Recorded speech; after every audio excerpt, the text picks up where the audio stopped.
Okay, so you've made the neck binding piece, and it should be folded in half, and it should look like this, where you have two raw edges right there, just like that. Then you've marked your center back and your center front of the t-shirt, and you just take and line that up and pin it directly to there.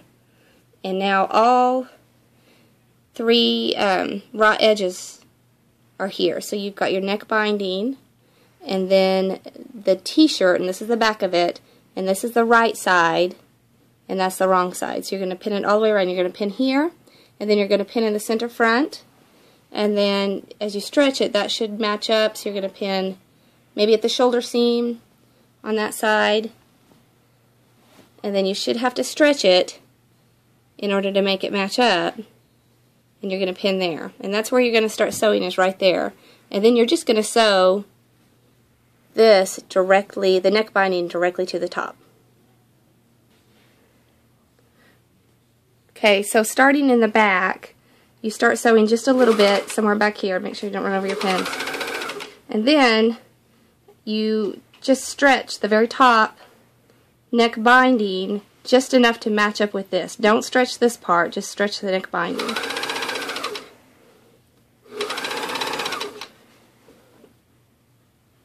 And then you just kind of sew around as you go, and then you just make sure that neck binding is stretching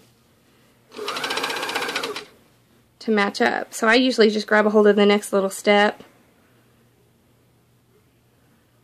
Make sure I catch all three layers. If you don't have a serger, this is easily done and really needs to be done with either a stretch stitch on your sewing machine or a zigzag, and you'll just zigzag right along the edge.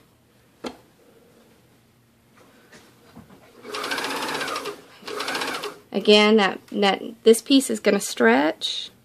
Make sure you're catching all three layers. And this does take a little bit of practice, but you just stretch it along as you go. And like I said, the only difference is if you have a sewing machine and not a serger, if you're using a regular serger, is that you use a stretch stitch. And that's it. Okay, wait. And here is me. Now you just take it over to your ironing board, and I always press the seam allowance down like that.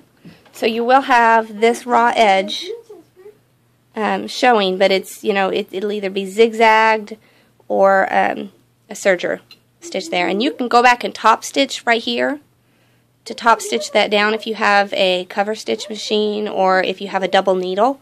That works really good on your sewing machine to do a top stitch, and that'll hold that seam allowance down. I typically am in a hurry and I don't take the time to do that, but that's another option.